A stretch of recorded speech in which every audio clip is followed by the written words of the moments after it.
ঈমান বহুত বড় সম্পদ। তবে ঈমানটুকু মাঝে মধ্যে আবার চলেও যেতে পারে। কি বলেন, ঠিক না? শেষ জামানার মধ্যে আল্লাহ রসুল বলছেন, তোমাদের অবস্থা এমন হয়ে যেতে পারে, সকালবেলা তুমি ঈমানদার, বিকালবেলা ঈমান হারা।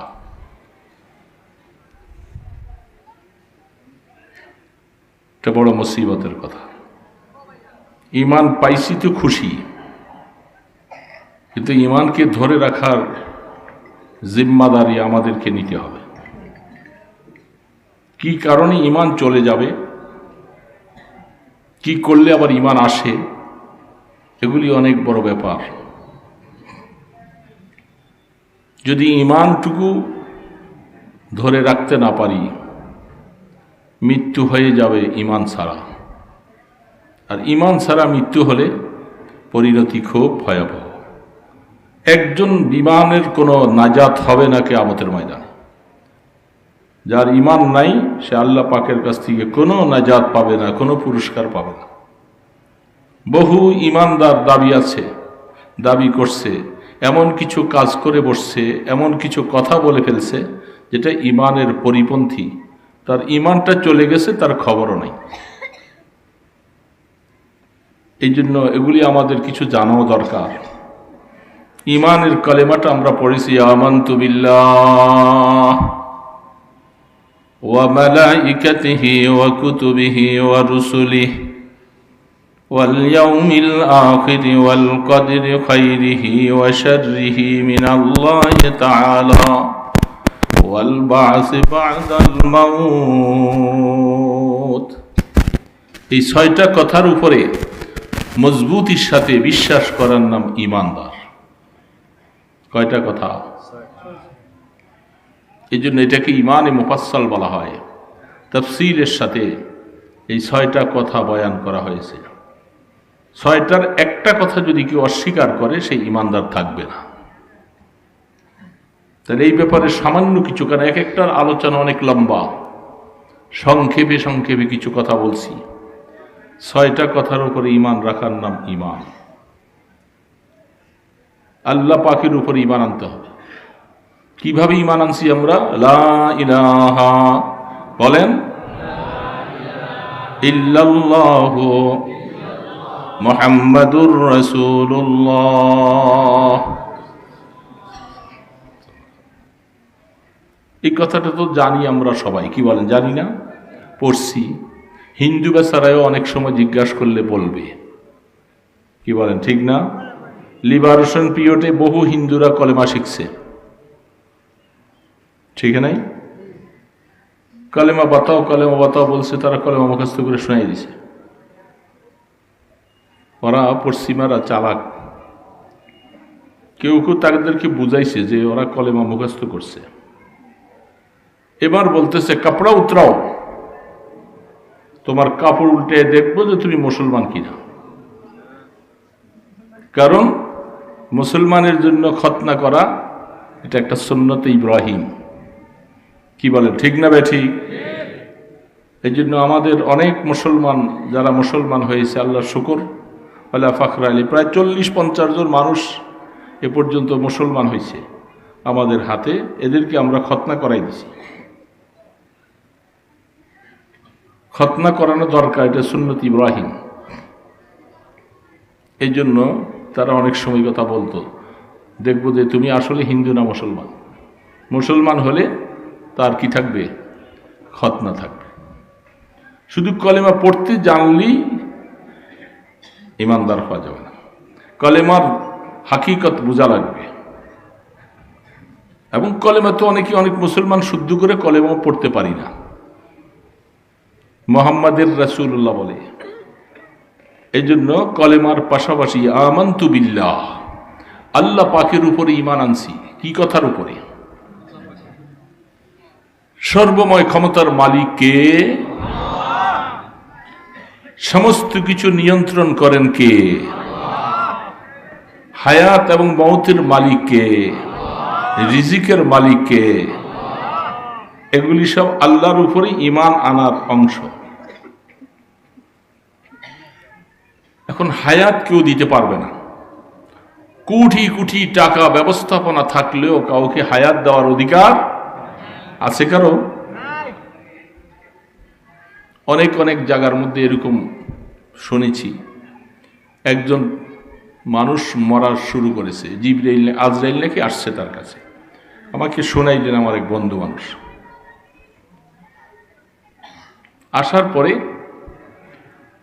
উনি ওনার পীর বাবাকে স্মরণ করেছে, স্মরণ করে বলছে, পীর বাবা দূরে আছে, বলছে যে না, তোমার মৃত্যুর ব্যাপারে আমি অর্ডার না দেওয়া পর্যন্ত আজরাইল তোমার জান কবজ করবে না।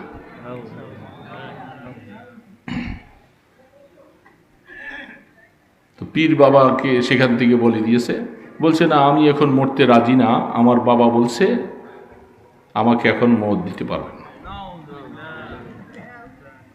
তার মৃত্যুর ব্যাপারটা পীর বাবার হাতে ন্যস্ত করেছে। এগুলি হলো নিজেদের বানানো কথা। যে আসছে সেও আজরাইল না, পীর বাবা কোথার থেকে কথা বলছে সেও তার বাঁচাবার কোনো ক্ষমতা নেই। কোনো ব্যক্তির কি এমন ক্ষমতা আছে? হায়াতের মালিক, মওতের মালিক একমাত্র আল্লাহ।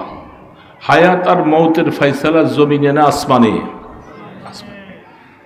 বুখারী শরীফে হাদিস আসছে, কোন একজন মানুষ, আল্লাহ পাক যখন মায়ের গর্ভে একজন সন্তান আসে, তখন এই সন্তানটা 40 দিন প্রথম, তারপরে 40, তারপরে 40, 340, 120 দিন অতিবাহিত হবার পরে 4টা কথা নিয়ে আল্লাহ পাক একজন ফেরেশতা সেখানে মোতায়েন করে, তুমি যাও, যায়া এই 4টা কথা লিখে দিয়ে আসো। এই লোকটার হায়াত কতদিন হবে, সে জমিনে আসার পরে তার মৃত্যু কবে হবে, জমিনে আসার পরে তার রিজিক কি হবে, জমিনে আসার পরে সেই লোকটাকে লিখে দাও শাকিয়ুন আম সাঈদ, এই লোকটা কি দিনদার হবে, ইমানদার হবে না বেঈমান হবে। এই 4টা কথা লিখে দেওয়া হয়।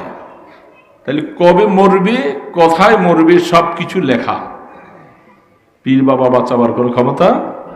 তো যদি কারো এরকম আকীদা হয় যে বাবা অনুমোদন না দিলে আজরাইল তার মৃত্যু হবে না, তার কি ইমানটা থাকলো? বলেন, ইমান থাকলো? আমানতু বিল্লাহির সাথে এটার কোনো সম্পর্ক নেই।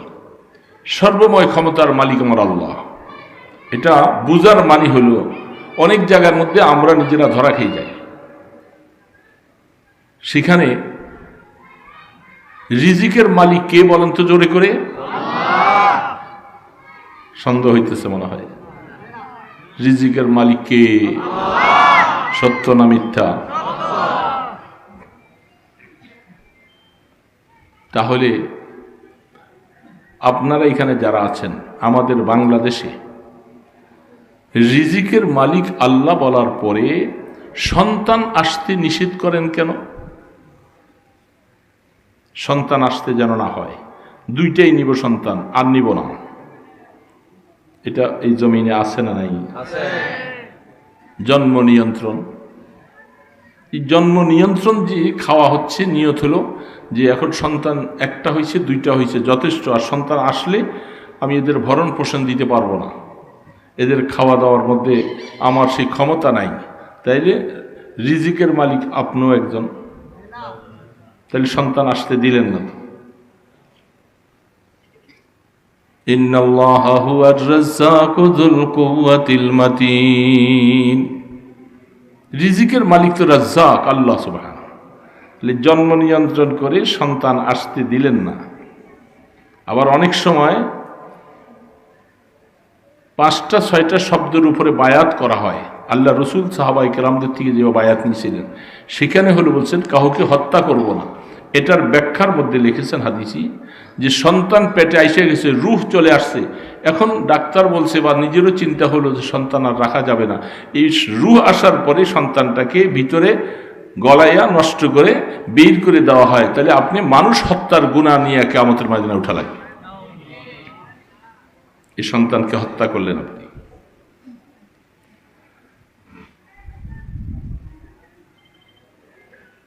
আল্লাহু আকবার। আল্লাহ সুবহানাহু ওয়া তাআলা সমস্ত ভালো মন্দের নিয়ন্ত্রণ করেন কে?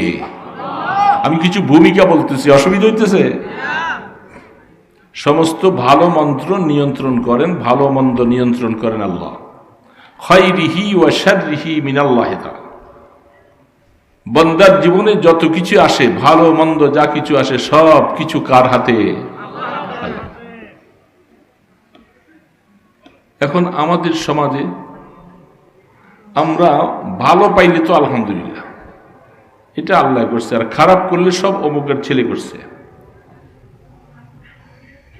যখনই কখনো কিছু খারাপ চলে আসবে তখন আর আল্লাহ পাকের কথা মনে থাকে না। খায়রিহি ওয়া শাররিহি মিনাল্লাহি তাআলা। ভালো মন্দ সব কিছু বান্দার জীবনে যখন যা আসার, এটা তকদির। তকদিরকে বিশ্বাস করা ফরজ। তকদির বিশ্বাস করা কি? তা আমি যে তকদির বিশ্বাস করলাম না,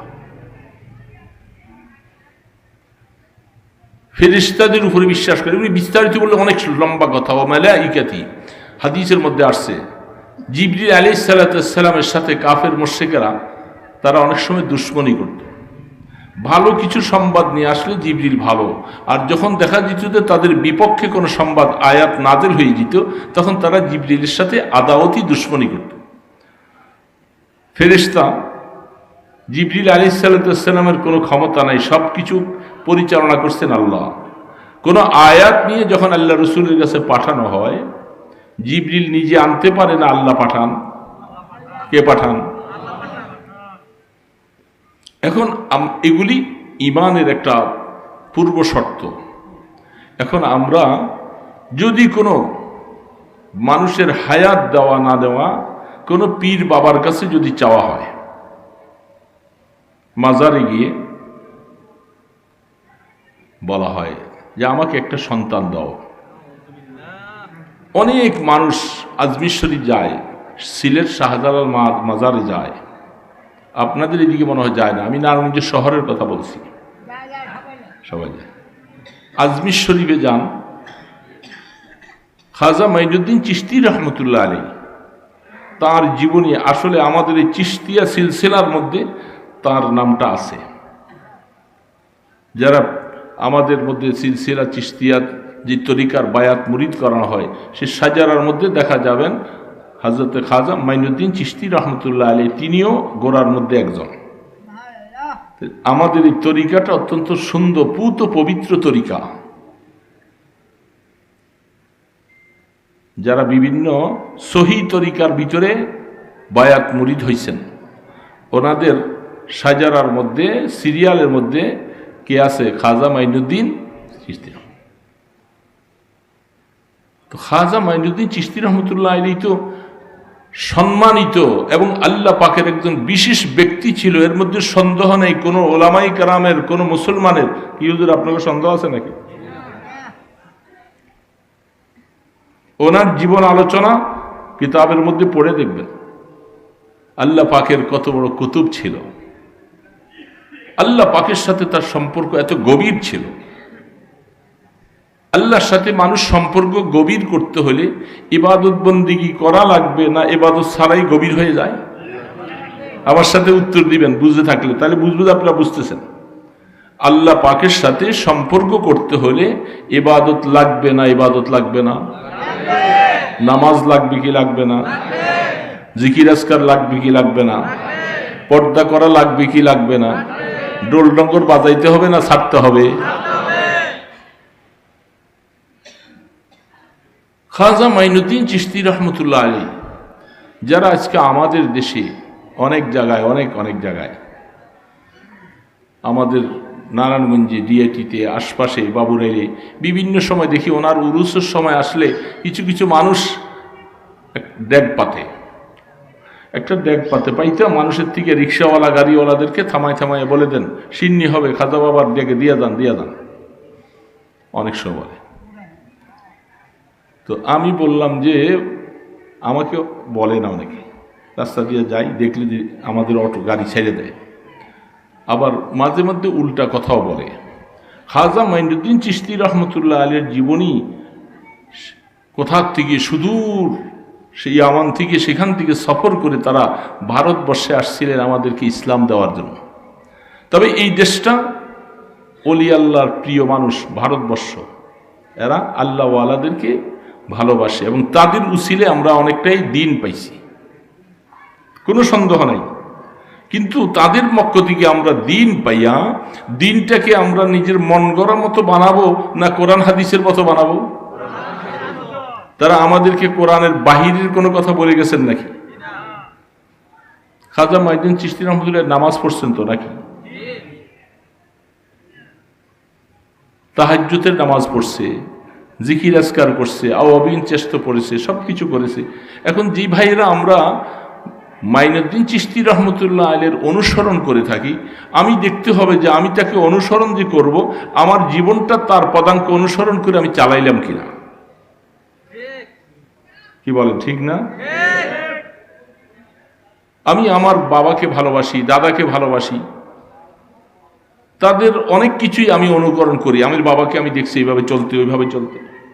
যারা মাইনুদ্দিন চিশতি রহমতুল্লাহ আলীকে ভালোবাসেন তাদের তাহাজ্জুদ পড়া জরুরি। কারণ মাইনুদ্দিন চিশতি রহমতুল্লাহ এইভাবে আল্লাহর ওলি হন নাই। জীবনে কত চোখের পানি ছেড়েছেন, কত সেজদা দিয়েছেন, কত লম্বা লম্বা নামাজ পড়েছেন। আল্লাহ পাকের মহব্বত এমনি আসেন।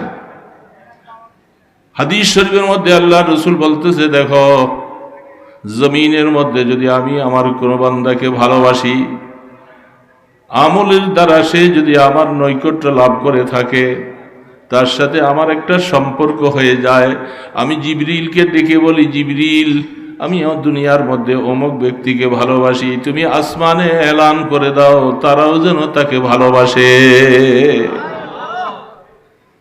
জিবরিল আলাইহিস সালাম এলান করে দেয়। এবার জমিনবাসী কি বলে, জমিনবাসী আল্লাহ পাকের অমুক বান্দাকে, যদিও আওয়াজটা আমরা শুনি না, কিন্তু সেই ভালোবাসা আল্লাহর তরফ থেকে নাজিল করা। জিবরিল জানিয়ে দাও জমিনের মধ্যে আমি ওই বান্দাকে ভালোবাসি, কেননা তার সাথে আমার নেক আমলের সম্পর্ক হয়েছে, সে গুনাহ করে না, নাফরমানি করে না, আমার হুকুমের বরখেলাফ জীবন কাটায় না। এই জিবরিল এলান করে দাও জমিনবাসী আল্লাহ পাক তাকে ভালোবাসে, জমিনওয়ালা তোমরাও তাকে ভালোবাসো। এমন আল্লাহওয়ালার সাথে, এমন নেককারের সাথে যদি কেউ বিরূপ করতে চায়, শত্রুতা করতে চায়, ফাআযান লিল হারবে, আল্লাহ পাক বলতেছে হাদিসে কুদসির মধ্যে, জিবরিল জানিয়ে দাও আমার বন্ধুর সাথে যারা দুশমনী করবে, আমি আল্লাহ তার সাথে লড়াই করার জন্য তৈয়ার। আল্লাহর ওলির সাথে বিদ্রোহ করলে আল্লাহ তার সাথে লড়াই করতে তৈয়ার। তাহলে বোঝা যাচ্ছে খাজা মাইনুদ্দিন চিশতি রহমতুল্লাহ আলাইহির জন্য সকলেই পাগল। যত আলিম ওলামা মুহাদ্দিস মুফতি যত দেখবেন সবকিছুর গোড়া সেখানে। সেখান থেকে যেতে যেতে যেতে যেতে এই তরিকা হযরত হাসান বসরি রহমতুল্লাহ আলাইহি পর্যন্ত পৌঁছেছে। এই লোকটাকে আমরা দেখছি, বলেন তো খাজা মাইনুদ্দিন সাহেবকে দেখিনি, তাকে আমরা মহব্বত করি কি করি না বলেন? এখানে কেউ মহব্বত করেন সারা কেউ আছেন? কে কে মহব্বত করেন না এমন দেখি একজন? সবাই মহব্বত করে, হাত উঠাইতেছিল ভাব ভাব করে, বুঝে নেই কথা। খাজা উসমান হারুনি রহমতুল্লাহ তার পীর, তাকে মহব্বত করে না এমন কেউ আছে? সিলেটের শাহজালাল ইয়ামানি রহমতুল্লাহ আলীকে মহব্বত করেন আপনারা কেউ আছেন? কারণটা কি? ওদেরকে তো আমরা দেখিনি, ওনাদেরকে কেন ভালোবাসেন?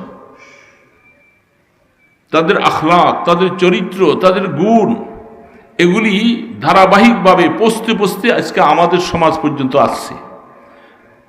যারা আমরা সঠিকভাবে দিন পালন করতে চাই ওনারাও আমাদের সম্মানী ব্যক্তি, তাদেরকে আমরা শ্রদ্ধা করি, কারণ তাদের একটা পশমের সমানও নাই আমরা। তাদের সম্পর্ক এত, যার হাতে 90 লক্ষ মানুষ হিন্দু মুসলমান হয়েছে। কি আজীব কথা, 90 লক্ষ হিন্দু। তার চরিত্রের গুণে, তার আখলাকের গুণে, তার কারামতের গুণে। আল্লাহ পাক কারামতুল আউলিয়া হাক্কুন, আল্লাহ পাক বহু ওলি আল্লাহদেরকে অনেক কারামত দেখান। এর মাধ্যমে কত হিন্দু তারা দেখছে যে এমন সোনার মানুষ তো হতে পারে না। তাদের মধ্যে আল্লাহ রসুলের তরিকা ছিল, রসুলের সে আখলাক ছিল। মানুষকে ওইভাবে যখন বোঝানো শুরু করেছে, এটা দেখছে এরা তো তাকে অবতর বলতেন। অবতর, হিন্দুরা অনেক বড় মানুষকে পাইলে তাকে অবতর বলা হয়। এই জন্য খাজা মাইনুদ্দিন চিশতি রহমতুল্লাহ আলাইহি তিনি বহুত বড় দামি মানুষ। আমি তার জীবনী পড়তে চাচ্ছি না, বলতে চাচ্ছি না। অনেকেই জানে, অনেকে পড়ে।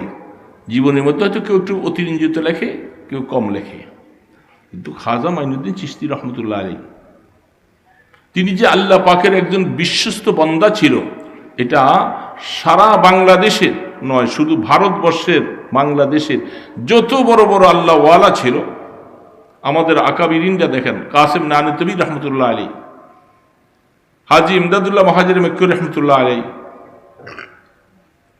হযরত খলিল আহমদ চার, অর্থাৎ যত আকাবিরিন আছে আমার ওলামায়ে দেওবন্দ, এদের সকলের কাছে দেখবেন যে খাজা মাইনুদ্দিন রহমতুল্লাহর জীবনী সম্পর্কে তারা লিখেছেন। বড় পরিতাপের বিষয়, মুসলমান যেভাবে একজন আল্লাহওয়ালাকে মানা দরকার, আফসুস আমরা তাকে মানি আমাদের মন গড়া মতো। আমার মন গড়া মতো মানলে তার অনুসরণ হবে না।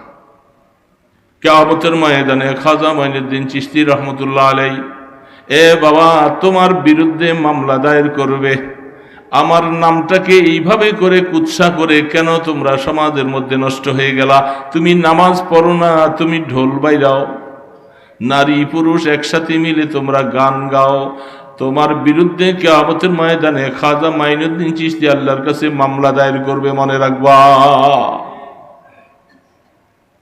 আমি কি এগুলি তোমাদেরকে শিখে গেছি?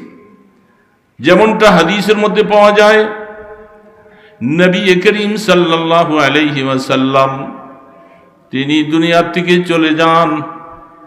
সমস্ত সাহাবায়ে কেরামদেরকে বিদায় হজের ভাষণের সময় রাসূল বলছিলেন, আল্লাহ পাক আয়াত নাযিল করলেন, আল ইয়াউমা আকমালতু লাকুম দীনাকুম ওয়া আতমামতু আলাইকুম নি'মাতি ওয়া রাদিতু লাকুমুল ইসলাম দীনা। সেদিন ধর্মকে, ইসলামের সংবিধান, এখানে দিন বলতে সংবিধান, দিন বলতে যদি ধর্ম বলা হয় আয়াতের তর্জমা ভুল হবে। সারা আলাকুম কি জানি আয়াত, সেইখানে একটা দিন আছে শব্দ। দেখা যাচ্ছে এই আয়াতটা যখন নাজিল হয়, তারপরে আল্লাহ রসুল দুনিয়াতে মাত্র 80 দিন হায়াত পেয়েছে। 2 মাস, কতদিন? 80 দিন হলে 2 মাস 20 দিন, 2 মাস 20 দিন পর্যন্ত আল্লাহ রসুল হায়াত। এখন আল ইয়াউমা আকমালতু লাকুম দীনাকুম, এই দ্বীনের অর্থ যদি ধর্ম বলেন, এরপরে সূরা নসর নাজিল হয়েছে, আরো অন্যান্য সূরার কিছু আয়াত নাজিল হয়েছে। তাহলে ওগুলি কি ধর্মের বাহিরে? ধর্ম তো আজকে পরিপূর্ণ করেই দিলেন, তাহলে আবার পরে যে সূরা নাজিল হইল ওটা কি? এটা ধর্ম না। এই জন্য এখানে আল ইয়াউমা আকমালতু লাকুম দীনাকুম অর্থ হলো সংবিধান। ইসলামের যে 500 আয়াত আছে, যেগুলির মধ্যে সংবিধান বলা হয়েছিল, নীতিমালা তৈরি করেছে, আর বাকি কোরআন শরীফ সব আহকামাত নয়, সেগুলি হলো বিভিন্ন নসিহত। এই জন্য এই দ্বীনের শব্দের অর্থ হচ্ছে সংবিধান আজকের থেকে পরিপূর্ণ, নতুন করে আর কোনো সংবিধান সংযোজন হবে না এবং বিয়োজন হবে না। দ্বীন এই পর্যন্ত এসে পরিপূর্ণ হয়ে গেল। আজকে কোন দিন? সংবিধান। পরে যে আসছে ইজা জাআ নাসরুল্লাহি ওয়াল ফাত, ওই সূরা নাজিল হয়েছে। সেই সূরার মধ্যে আল্লাহ রসুলকে পরিপূর্ণ একটা সূরা হিসাবে আল্লাহ রসুল ইন্তেকালের আগে একমাত্র সূরা নসর নাজিল হয়েছে। কারণ সেখানে আল্লাহ পাক রসুলকে বলছিলেন, ফাসাব্বিহ বিহামদি রাব্বিকা ওয়াস্তাগফির ইন্নাহু কানা তাওয়াবা। হে রাসূল, আপনার হায়াতের অবস্থা, যার কারণে হাদিস স্পষ্ট পাওয়া যায়, তাফসীরের মধ্যে লিখছেন, রুহুল বানীওয়ালা লেখেন, তাফসীরে মাজহারিওয়ালা লিখেছেন, তাদের সকলের রায় এক হলো, এইখানে এই সূরাটা নাযিল হওয়ার পরে সাহাবায়ে কেরাম খুশিতে বাগবাগ। ইজা জা নাসরুল্লাহ ওয়াল ফাতহ, মানুষ দলে দলে মুসলমান হয়ে যাচ্ছে। আবু বকর সিদ্দিক রাদিয়াল্লাহু তাআলা আনহু দূরে বসে বসে যে কাঁদতেছে। আবু বকর সিদ্দিকের নাম শুনছেন তো? আমিনুল উম্মাহ, রাসূলের পরে পৃথিবীর শেষ পর্যন্ত রাসূলের পরে যে ব্যক্তিত্ব, তিনি হলেন আবু বকর সিদ্দিক রাদিয়াল্লাহু তাআলা। তিনি কাঁদতেছে। ওমরে ফারুক সহ অন্য সাহাবীরা বলেন, ভাই আবু বকর, যে আয়াতটা নাযিল হলো এতে তো খুশির কথা, মানুষ দলে দলে এখন মুসলমান হয়ে যাবে, মুসলমান হওয়ার জন্য রাসূল এত কষ্ট, আমাদের এত জীবন বিসর্জন দেওয়া লাগছে, এখন তো খুশি হওয়ার কথা, আপনি কাঁদতেছেন দেখি বসে বসে। আবু বকর সিদ্দিক কাঁদতেছে, সাহাবায়ে কেরাম হাসে। খুশির সংবাদ তো হাসার কথা। আবু বকর সিদ্দিক রাদিয়াল্লাহু তাআলা আনহু বলে, ভাই ওমর শোনো, আমি কেন কাঁদতেছি? আমি জানি একটা বিল্ডিং তৈরি করা হলে ওস্তাকার তার মধ্যে লাগানো হয়, শ্রমিক থাকে। যেদিন বিল্ডিংয়ের কাজ সম্পূর্ণ কমপ্লিট হয়ে যায়, তখন আর শ্রমিকও থাকে না, ওস্তাকারও থাকে না। এই ঘরের কাজ সম্পূর্ণ, ইসলামের সমস্ত জিনিসগুলি সম্পূর্ণ হয়ে গেছে। আমার দিলে বুঝে আসছে, আল্লাহ এই ইসলাম নামীয় ঘরের কাজ সম্পাদন করেছেন, তার বন্ধুকে নিয়ে যাবে, বন্ধু আর থাকবে না। সেইখানে আইসে তখন সাহাবায়ে কেরাম বুঝছেন যে আরে আবু বকরের দৃষ্টি কোথায়, আমাদের দৃষ্টি কোথায়।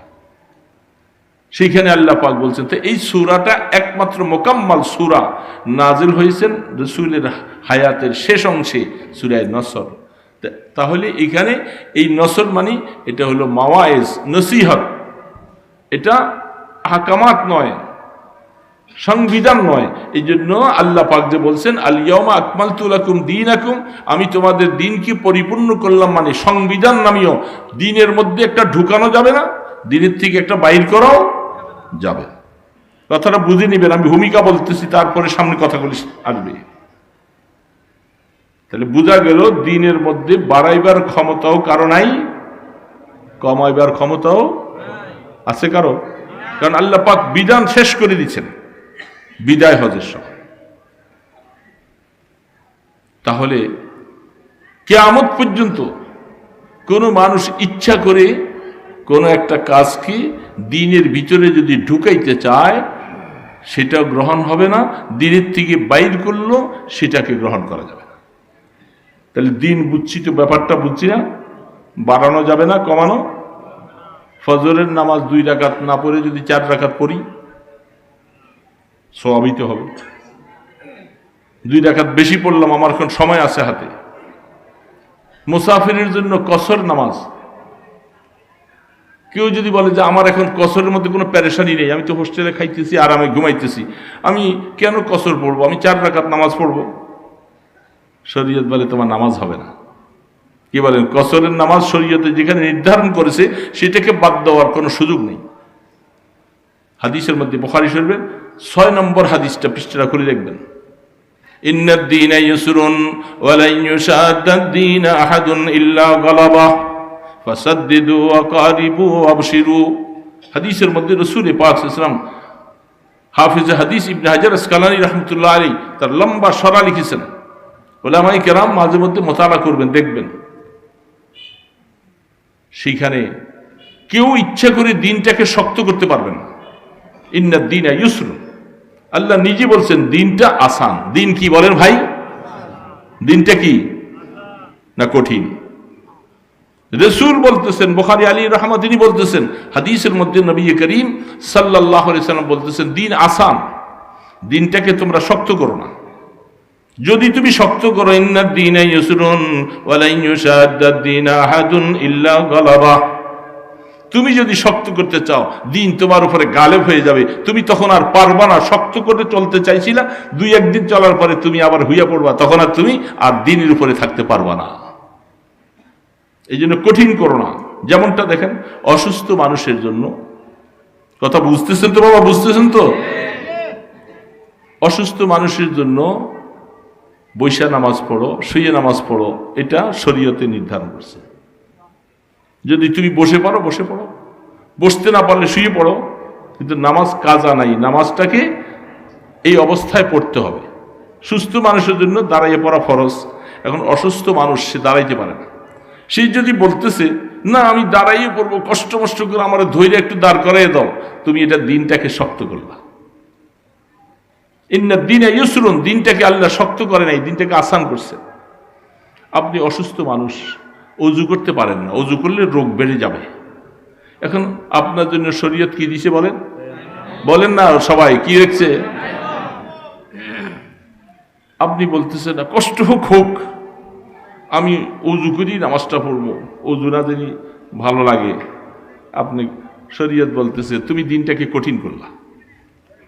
আল্লাহ পাক তোমার জন্য আসান করে দিয়েছে, তুমি কেন কঠিন করতেছো?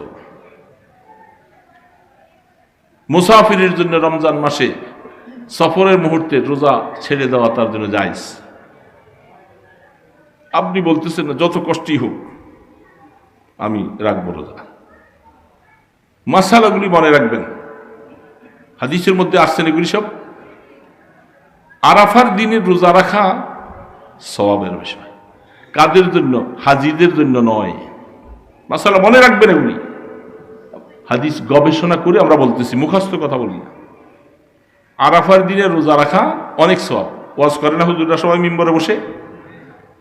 কাদের জন্য? গায়রে হাজিদের জন্য। যারা আরাফার ময়দানে সেদিন থাকবে তাদের জন্য নয়, কারণ সেদিন আপনি রোজা রাখলে অত্যন্ত পরিশ্রমের কাজ। সেদিন এই দিন রোজা রাখলে আপনি ক্লান্ত হয়ে যাবেন, আপনি নফল রোজা রাখতে যেয়ে আসল ফরজ ছুটে যাবে।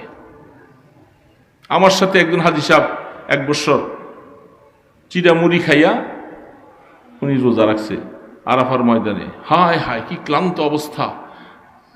যখন আরাফার আমল শুরু হয়েছে উনি শুয়ে রয়েছে, কারণ ওই যে রোজা রাখছে। কে আপনাকে বলছে? আমরা সাথে আছি, জিজ্ঞাসা তো করলেন না। আরাফার ময়দানে রোজা গায়রে হাজিদের জন্য সুন্নত, 1 বছরের সওয়াব যত যত সওয়াব আছে। হাজির জন্য আরাফার দিনে রোজা রাখা নিষেধ। বুখারী শরীফ খুলে দেখেন, সফরে যাচ্ছে, রাহমাতুল আলম আল্লাহর হাবিব সাথে আছেন, কিছু কিছু সাহাবারা রোজা রাখছে আর কিছু সাহাবারা রোজা রাখেন নাই। যারা রোজা রাখেন নাই এরা সকলে যায় নিজেদের খাবার তৈরি করেছে। তাদের জানোয়ার আরো সাথী ভাইরা যারা রোজা রাখছে এদের জানোয়ারের জন্য সব ঘাস খাবার তৈরি করেছেন। যারা রোজা রাখছে এরা ক্লান্ত হয়ে পড়ে আছে, নিজের খবর লইতে পারে না, সাওয়ারির খবর কি লবে? আল্লাহ রসুল বলেন, আজকের দিনে যাহাবা বিল আজরিল মুফরিতুন, যারা আজকের দিনে রোজা রাখে নাই তারা বেশি সওয়াব লেগে, তারা আজকে মুফতিরুন, যারা ইফতার করে ফেলছে, অর্থাৎ যারা আজকে রোজা রাখে নাই এরা সওয়াব বেশি পাইছে, কারণ নিজেদের খাবার তৈরি করছে, সাথীদের খেদমত করেছে। এই জন্য আজকে যাহাবা বিল আজরি আল মুফতিরুন, যারা রোজা রাখছে না তারা সওয়াব বেশি।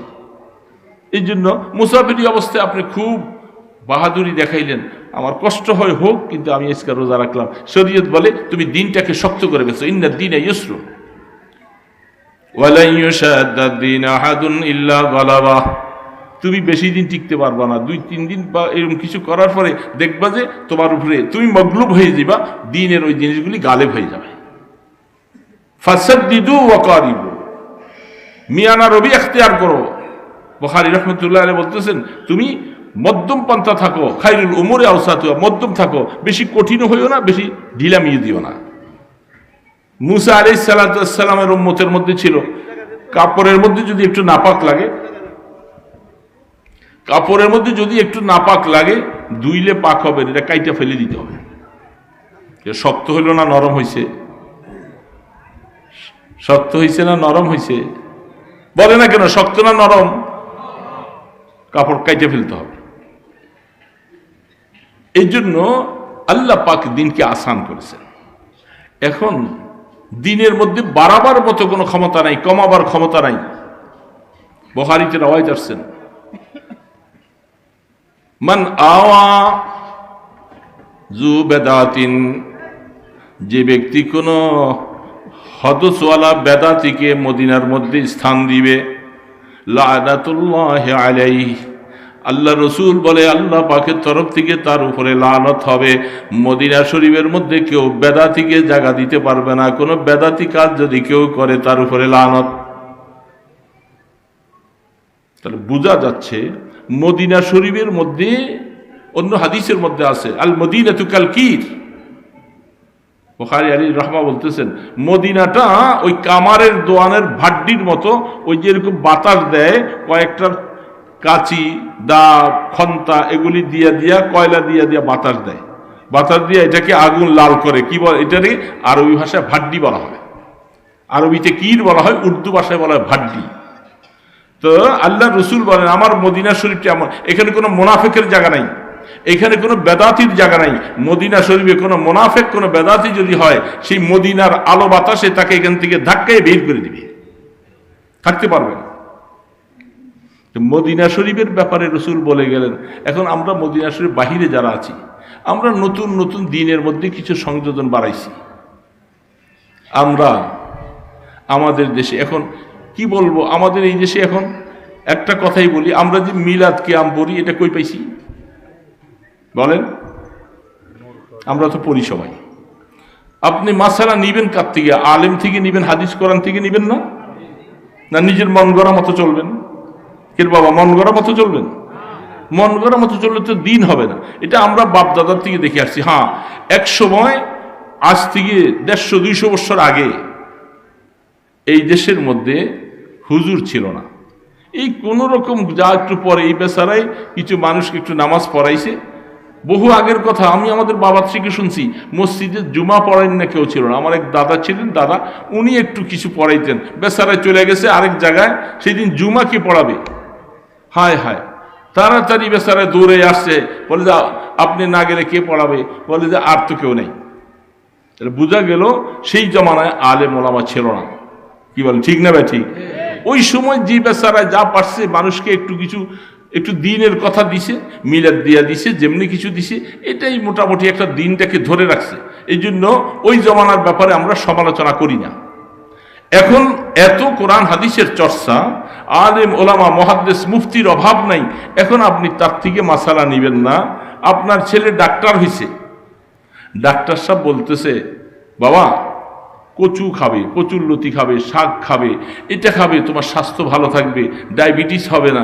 এই কথাটা বললে ছেলে কথাটা বাবায় মানে। কি বলেন, ঠিক না? মানে কি মানে না? বাজার থেকে ওরকম জিনিসগুলি নিয়ে আসে। কিন্তু আপনার ছেলে মুফতি হয়েছে, মুফতি সাহেব বলতেছে বাবা তুমি যে এখন এইভাবে করে মাজারে যাও, উরুস করো, মিলাদ পড়ো, কিয়াম করো, অনেক কিছু করো, আজানের সময় সালাতু সালাম পড়ো, আজানের দোয়া পড়ো, এগুলি শরীয়তের মধ্যে কোথাও বাবা আমি পাই নাই। ছেলে যদি এই কথা বলে, আপনি বলবেন তুই ওই দিনকার পোলা, কি বুঝছিস? আমি আমার বাপ দাদাকে দেখে আসছি। কি ঠিক না ভাই? ঠিক বলেন। আমি আমার বাপ দাদাকে দেখে আসছি, তুই ওই দিনকার ছেলে কি পড়ছস? আরে ওইখানে শারীরিক ব্যাপারে ছেলে যখন আপনাকে প্রেসক্রিপশন দিল সেটা ভালো লাগছে, কিন্তু দিনের ব্যাপারে যখন ছেলে আপনাকে বুঝাইলো আপনি তখন এটা নিতে রাজি না। আজীব কথা। আপনি বলবেন আরে বাবা আপনারা যারা এই মিলাদ নিয়ে ব্যস্ত আছেন, আপনারা যারা মিলাদ নিয়ে ব্যস্ত আছেন, আমি আমাদের দেওবগে কয়েক বছর আগে একটা মাহফিল হয়েছিল দেওবগ মসজিদের সামনে। আমি বলছি দেখেন আপনারা আজানের সময় এই যে রসুলের উপরে সালাতু সালাম পড়েন, আপনি কি রসুলের উপরে সালাতু সালাম পড়ার আর জায়গা পাইলেন না? এখানে এসে আজানে মাইকটা শুরু করে আজান দেওয়ার আগেই পড়তে হবে, এটা আপনি কই পাইলেন? কোথায় পাইলেন? আইসে কতক্ষণ আসসালাতু আসসালাম আলাইকা পড়ে পড়ে তারপরে তিনি আজান শুরু করেন। কোথায় আজানের চ্যাপ্টারের মধ্যে ভাই আপনি একটু দেখেন দেখি যে বিলালে হাবশী রাদিয়াল্লাহু তাআলা আনহু, আব্দুল্লাহ ইবনে উম্মে মাকতুম রাদিয়াল্লাহু তাআলা আনহু, ওনারা যায়েদ ইবনে আব্দুর রাব্বি রাদিয়াল্লাহু, এই ধরনের মানুষ যারা আজান দিয়েছিলেন, কোন একটা হাদিসে আজানের আগে সালাতু সালাম পড়ে আজান শুরু করেছে? একটা হাদিস দেখান দেখি। আপনি কই পাইলেন? আপনি রাসূলের উপরে সালাতু সালাম পড়বেন, আপনি ঘরে বসে বসে পড়েন, একলা একলা পড়েন, কিন্তু আইসা মাইকটার মধ্যে মুয়াজ্জিন সাহেব এটা পড়তে হবে। এরপরে আজানের পরে আজান একটা দোয়া পড়েন, পরে কি পড়ে না? আপনার ওই দিকে আসে না নাই? আজানের পরে আজানের দোয়াটা পড়ে। আমি তখন ওনাকে চ্যালেঞ্জ করে বলছিলাম, আজানের দোয়াটার মধ্যে ওনার একটা শব্দ বাড়াইছে, ওয়ারযুকনা শাফাআতাহু ইয়াওমাল কিয়ামা। অর্থ খুব ভালো, আল্লাহ রসুলের শাফাআত কিয়ামতের ময়দানে আমাদের জন্য তুমি নসিব করো। অর্থ কি ভালো না মন্দ? অর্থ খুব ভালো, কিন্তু এটা আজানের দোয়ার মধ্যে। আমি বললাম আপনি সিত্তার হাদিসগুলি বাবুল আজান খুলে দেখেন, একটা হাদিস যদি আপনি দেখাইতে পারেন ওর জুতনা শাফাআতের শব্দটা আছে, আমি কান কাইটা গলার মধ্যে জুতার মালা পরে আমি নানুজুতে চলে যাব। কোনো বাপের বেটা এর সামনে দাঁড়াইতে পারলি না, কিন্তু কেন পড়তেছস? বেদাত কেন আবিষ্কার করতেছ? মান ওয়াক্কারা সাহাবা বেদাতিন ফাকাদ হাদাবাদ দ্বীন। এই বেদাতিকে সম্মান করে যারা, সে দ্বীনটাকে নষ্ট করে দিবে। তারা পড়তেই আছে। তো আপনি যদি বলেন যে অর্থ খারাপ, কি তো অর্থ খারাপ? ফজর নামাজ 4 রাকাত পড়লে অসুবিধাটা কি? কি অসুবিধা? সেইখানে বাড়াইতে পারো না, এখানে বাড়াও কেন? যেহেতু হাদিসের চ্যাপ্টারের মধ্যে কোথায়ও নাই, আপনি অরজুকনা শাফাআতাহু পারাই দিলেন। তারপরে আজানের পরে দোয়াটা মাইকে পড়তে হবে, এটা তো বলছে যারা আজানের পরে আজানের জবাব দেয় এবং এই দোয়াটা পড়ে, রাসূল বলছেন তার জন্য আমি সুপারিশ করব। এইখানে যদি এখন আমি বলি, এই যে মাইক দিয়ে এতদিন পর্যন্ত শুনতেছেন, মাইকের থেকে আজানের জবাবটা শুনা এ পর্যন্ত মুখস্থ করছেন কেউ? বলেন না, বিশ্বাসের কথা বলেন না, হাত উঠে বলেন কেউ মুখস্থ করছেন যে মাইকে শুনা? তো কেন এটা সেখানে পড়া হয়? এরা উদ্দেশ্য হলো এরা নিজেরা এই আজানের আগে সালাতু সালাম যেখানে পড়ে আর যেখানে আজানের পর দোয়া পড়ে, এটা নিশ্চিত জানিয়ে নেবেন যে এরা বেদাতি। কি এরা বেদাতি, এরা বেদাত আবিষ্কারকারী। এটা তারা প্রকাশ করার জন্যই তারা দেখাইতেছেন যে আমরা বেদাতি, আমরা নতুন আবিষ্কার করেছি, নতুন আবিষ্কার করেছি। এই জন্য মুসলমান বুঝতে হবে বেদাতের মধ্যে কোনোদিন হেদায়েত নাই। রাসূল বলছেন যারা বেদাতিকে ইজ্জত করবে তারা দ্বীনটাকে ভাঙিয়ে ফেললো। আপনি যদি আপনার কাছে ভালো লাগছে একটা লাগাইছেন, আমার কাছে ভালো লাগবে আমি একটা লাগাবো, উনি আরেকটা লাগাবে, এইভাবে তো দ্বীনের বারকা বেঁধে যাবে। যেখানে রাসূল বলছেন আমি দ্বীনের সংবিধান আজকে আল্লাহ পাকের তরফ থেকে পরিপূর্ণ করে দেওয়া হয়েছে, ইচ্ছা করে কেউ বাড়াইতে পারবে না, কেউ কমাবার অধিকারও কারো নাই। এই জন্য দ্বীনটাকে আমরা, এই মুসলমান ভাইয়েরা, তোমার হাতে ধরে বলি, পায়ে ধরে বলি, তুমি বুঝার চেষ্টা করো। তুমি হঠধর্মী করো না, না আমি করে আসছি করেই যাব, এটা তোমার কথা। তুমি পানিতে ডুবা মরো, নাহলে যেখানে পানি নেই সেখানে ডুবে মরো, এটা আমাদের কি আসে যায়? হুজুরদের কাজ হলো নসিহত করা, বলে দেওয়া, বুঝবা। বেদাত করে করে যখন যাবা কিয়ামতের ময়দানে আল্লাহর পয়গম্বরের সামনে, আল্লাহর রাসূল হাউজে কাউসার নিয়া তার উম্মতকে তিনি খাওয়াবেন। মানুষ যারা লাইন ধরে যাবে রাসূলের থেকে হাউজে কাউসার আনার জন্য, ফেরেশতা ডাক দিয়া বলবে, জিবরিল বলবে, ওগো আল্লাহর রাসূল আপনি কাকে পানি পান করাইতেছেন? বলে কারা? এরা আমার উম্মত। বলে এরা আপনার উম্মত, আপনি দুনিয়ার থেকে চলে আসার পরে তারা দিনটাকে তারা মন গড়া মতো পাঠাইছে, নিজেরা যেমনি মনে চায় এমনি দিনের পালন করেছে, এরা আপনার দিনটাকে সঠিকভাবে বাস্তবায়ন করে নাই।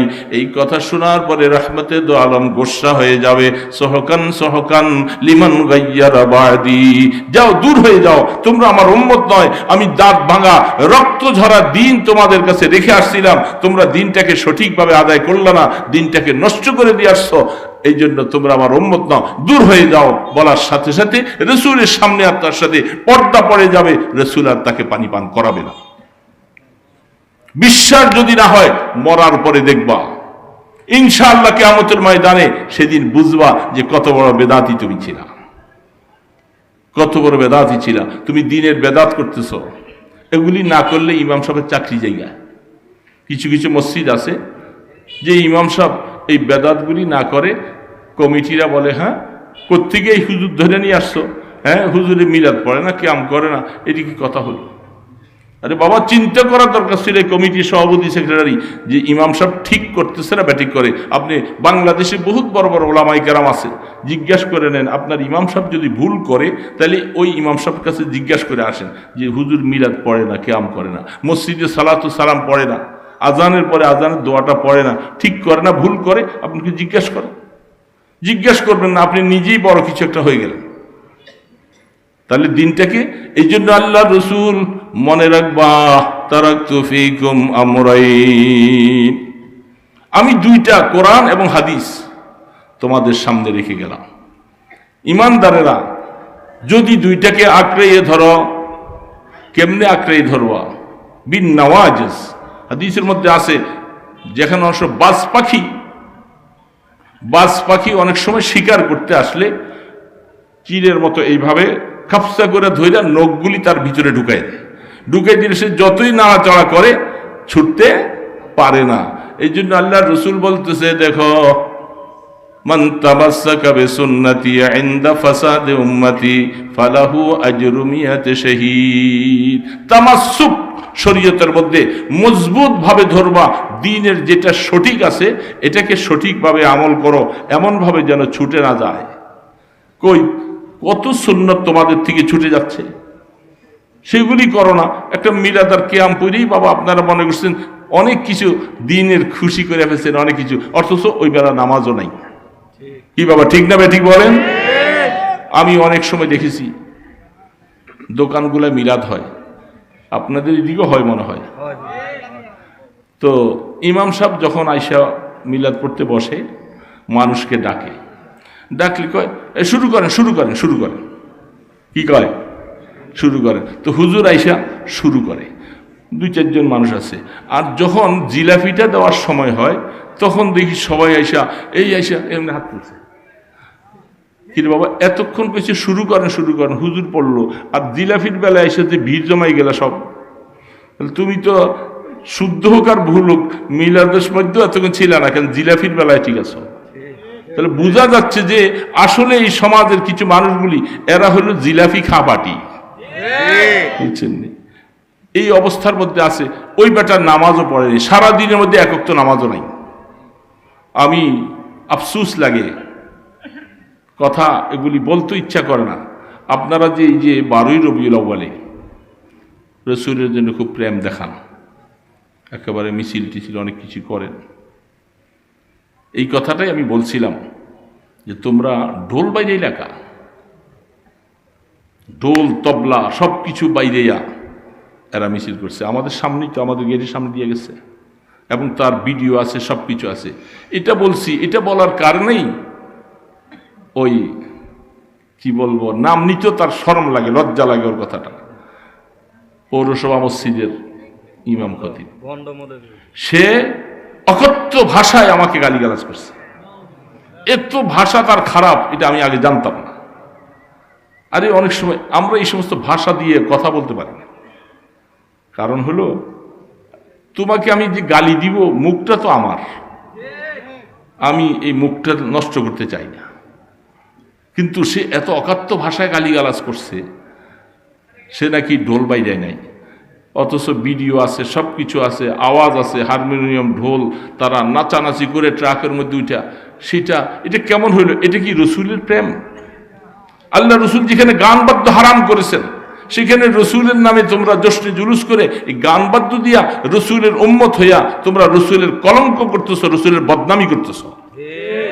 বিজাতিরা দেখবে যে আর ওরা নবীকে এইভাবে সম্মান করে, তা আমরা কি অপরাধ করছি? আমরা আমাদের ধর্মীয় আমাদের পূজার মধ্যে করব, অসুবিধা কি? আফসুস লাগে, খারাপ কথা বলতে পারি না। থানবী রহমতুল্লাহ আলী একটা মলফুজাতে দেখেছিলাম, একটা লোক পাঠা পালে। পাঠা পাঠা চিনেন? পাঠা পালতেছে, দুইটা পাঠা ওর এখানে আছে, ঘাস খাওয়ায়, সব খায়। তো একজন লোক, পাঠাতে এমনি গন্ধ, সারা শরীরের মধ্যে গন্ধ না, তো ওই লোকটা পাশে দিয়ে যাইতেছে। পাঠা যে পালে সে বলতেছে এদিকে আসেন, এদিকে আসেন, ওইদিকে আসেন। ওই লোকটা দূরে দাঁড়াইয়ে দেখতেছে মানুষ তো আর কেউ নেই, শুধু ওই বেচারায় মালিক একলাই। কিন্তু আসেন আসেন শব্দটা করে কাকে বলে? পরে নজর করে দেখে যে ওই পাঠারই সে আসেন আসেন বলে।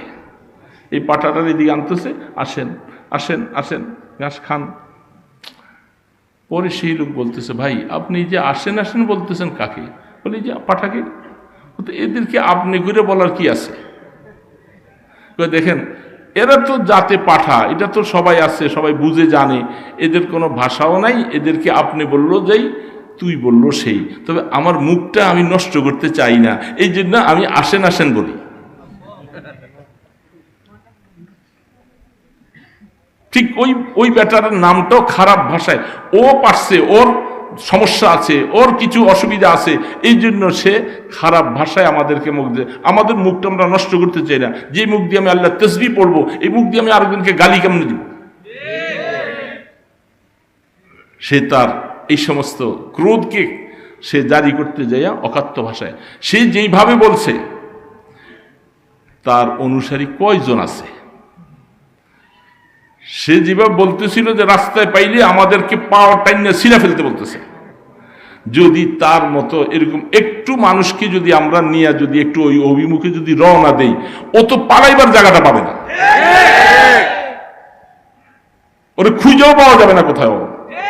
কিন্তু আমরা এই সমস্ত করতে রাজি না, অশান্তি সৃষ্টি করতে চাই না। বুঝানোর দরকার বুঝাইছি, বুঝলে বুঝো, না বুঝলে যেখানে পানি না আছে ওইটা ডুবা মরো না, কচু গাছে পানি দিয়ে ফাঁসি দিয়া মরগা দেয়া। আজে বাজে জীবনের কত রকমের কিছু। আমরা বাহিরের থেকে আসছি, ও এইখানের জন্ম। হ্যাঁ, আমগরে বলতেছে না এই কুমিল্লার থেকে, চাঁদপুর থেকে আই, সেই কর, সেই। আর তুই কই থেকে আসছস? হ্যাঁ, তুই কই থেকে আসলি? তোর বাবার ইতিহাস তো আমরা সব পাইছি, কোথেকে আসছে, কি আসছে। আজকে এখন মাদানি হয়ে গেছো, আওলাদ রসুল হয়ে গেছো। তোর আওলাদ রসুল সার্টিফিকেটটা দিল কে? কম বক্ত কোথাকার, বেয়াদব কোথাকার। আওলাদ রসুল লজ্জা লাগে না?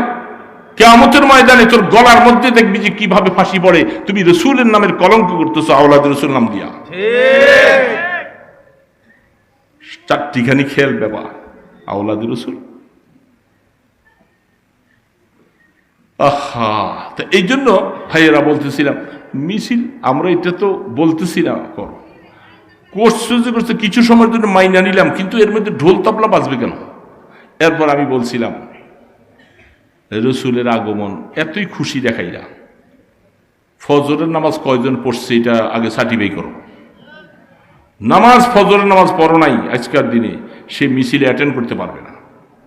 রসুলের জীবন বিসর্জন চলে যাচ্ছে, যেখানে নামাজ দেখে যাওয়ার সময় আল্লাহ রসুল বলছিল আয়সা পর্দাটা সরাই দাও, জীবনের শেষ আমার উম্মতকে একটু দেখে যাই নামাজের কাতারে। আর সেই জায়গার মধ্যে তুমি রসুলের ঈদ মিলাদুন নবী মিছিল করো, আর তোমরা নামাজ পড়ো নাই। সারা জীবনের ঈদ মিলাদুন নবী দিয়া 2 পয়সার সব পাবি, তোর এক ওয়াক্ত নামাজ কাজা করেছ। তারপরে বলছিলাম রসুলের দাঁড়িয়ে ছিল, ঈদ মিলাদুনের মধ্যে দাড়ি ছাড়া কেউ আসতে পারবে না, এটা এলান করে দে। কি ঠিক না? ঠিক বলে। রসুলের গলার মধ্যে ছুরি চালাইবা, আর রসুলের নামে হাই রসুল, হাই রসুল, ইয়া রসুল বলবে, স্লোগান দিবা, তুমি বাটপার, তুমি ধোঁকাবাজ, রসুলের আশেক না। তোমরা এই অবস্থাগুলি করলা। হ্যাঁ, রসুল জন্মের সোমবার দিন রোজা রাখছে। কয়জন রোজা রাখছস? তোরা দেখি যে জায়গায় জায়গায় মরে মরে চিনি দিয়া শরবত বানাই বানাই মানুষকে খাওয়াইতেছ, বরং রোজা রাখাই না তোর মিছিল করার দরকার ছিল। কিরে, হ্যাঁ, রোজা তো রাখলা না। সুবিধাবাদ জিন্দাবাদ না, খুব সুবিধাবাদ জিন্দাবাদ দেখাইতেছ, অনেক কিছু রসুলের জন্য করতেছ। তারপরে আমি বলছিলাম সব প্রমাণ হয়ে যাচ্ছে, আমি যা বলছি ওইখানেও আমার ইউটিউবের মধ্যে আছে ভিডিওতে, একটা কথা ভুল বলি নেই। বলছিলাম আল্লাহ রসুলকে সম্মান দেখাইবা, ভালো কথা। হু আর ইউ, তুমি কে? তোমার গলার মধ্যে ফুলের মালা কেন? তুমি কেন গাড়ির মধ্যে? তুমি মানুষের সাথে হাইটা মিছিলে যাও না কেন? এই কথাটা একবারও আনে না, কারণ এটা বললে ওর ঘাড়ে পড়বে। ওই আজে বাজে কথাগুলি বলে আমাকে দোষারোপ করতেছে, কিন্তু সে যে এই কথাগুলো আমি বলছি এটা একবারও আনে না, যে তোমার গলায় ফুলের মালা কেন আসলো? তুমি কি নবী? চেষ্টা করতেছো আস্তে আস্তে আস্তে করে কিছুদিন এইভাবে ফ্লাওয়ার তৈরি করে নবুয়তি দাবি করবা, এই না?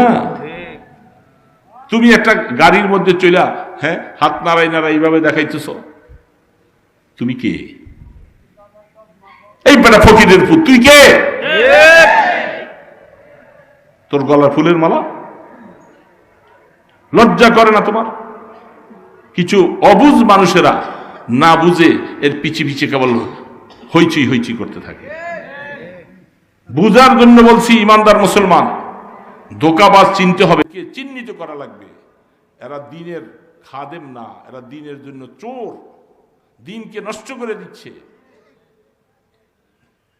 আর যারা সত্যিকার দ্বীনের উপরে, যাদের জিন্দিগির আপাদমস্তকে সুন্নত দ্বারা রঙ্গানো, তাদেরকে খারাপ বলতেছো, গালি বলতেছো, হ্যাঁ, তথাকথিত শব্দ একটা বানাই নিছো আহলে সুন্নাতুল জামাত। হ্যাঁ, সুন্নতের কোনো বালাই নাই। জীবনের কত কিছু তোমার ক্যারেক্টারগুলি খুললে দেখা যায় মানুষ হাসতে থাকে, আর তোমরা সুন্নি দাবি করছো। এই জন্য কিছু কিছু মানুষকে তারা এইভাবে আনছে। ভাইরা, অনুরোধ করে বলছি, সুন্নত কোনটা বেদাত কোনটা এটাকে বুঝার চেষ্টা করেন। কারণ আপনার কবরে আপনি, আমার কবরে আমি। যদি আপনি বেদাত করে যদি হায়াতটা নষ্ট করে দিলেন, আফসুস করবেন, আফসুস করবেন। সুন্নতের অভাব নাই। আল্লাহ রসুলের সুন্নত পুঙ্খানুপুঙ্খানুরূপে রসুল বলছেন, যেই সময় আমার সুন্নতগুলি মিটে যাচ্ছে, তোমরা আমার সুন্নতগুলি আঁকড়েই ধরো, আঁকড়েই ধরো। মুসলমান ভাইয়েরা, ওই কিছু কিছু বৎসরে, আরে বাবা, মিলাদ পড়ার জন্য এত ব্যস্ত হয়ে গেল, 3 দিন না দিন, 40 দিন না, এগুলি হুজুররা সবাই যায়, না করলেও আপনারা শোনেন না। আপনার মা মারা গেছে, বাবা মারা গেছে, 3 দিনে 4 দিনে করেন না? বিশাল বড় খাওয়ার আয়োজন, শরীয়তের বেদাত। আপনি খাওয়াইবেন মনে হচ্ছেন কিসের 3 দিন আর 4 দিন? যখন মনে হচ্ছে এক সময় মানুষকে দাওয়াত করে খাওয়ান, ও আতিমুত আম মানুষ। হ্যাঁ হ্যাঁ, ঠিক। তো এই জন্য এগুলি বেদাতগুলি ছেড়ে দেন, সহি রাস্তায় কাজ করেন বাবা। সহি রাস্তায় কাজ করলে ইনশাআল্লাহ মদিনাওয়ালা খুশি হবে এবং রহমত বরকত পাবেন। কিয়ামতের ময়দানে রসুলের কাছে যাওয়া লাগবে, কোনো সন্দেহ নাই। যাওয়া লাগবে কি লাগবে না? সেদিন সুন্নতওয়ালাদেরকে আল্লাহ রসুল আহ্বান করবে, তাকে কাছে ডাকবে, যারা কষ্ট করে রসুলের সুন্নতকে আঁকড়েই ধরে রাখছিলেন। কিন্তু যারা বেদাত করে করে হায়াত কাটাই দিলেন, কিয়ামতের ময়দানে আফসুস করা লাগবে। ওলামায়ে কেরাম বলে যাচ্ছে, তাদের কথাগুলি একটু সুচিন্তিত মাথায়, বালিশের মধ্যে মাথা রেখে একটু চিন্তা করেন যে ওনারা হক বলছে না ভুল বলছে। যদি ভুল বলে থাকে তাহলে আমাদেরকে জানান, আর যদি হক বলে থাকি আল্লাহর রাস্তায় মানার চেষ্টা করেন। ইনশাআল্লাহ আপনারও ফায়দা হবে, আমাদেরও ফায়দা হবে। আল্লাহ আমাদের সকলকে বুঝার মতো আমল করার তৌফিক দান করেন। ওমা আলাইনা ইল্লাল বালাগ। আসসালামু আলাইকুম ওয়া রাহমাতুল্লাহি ওয়া বারাকাতুহু।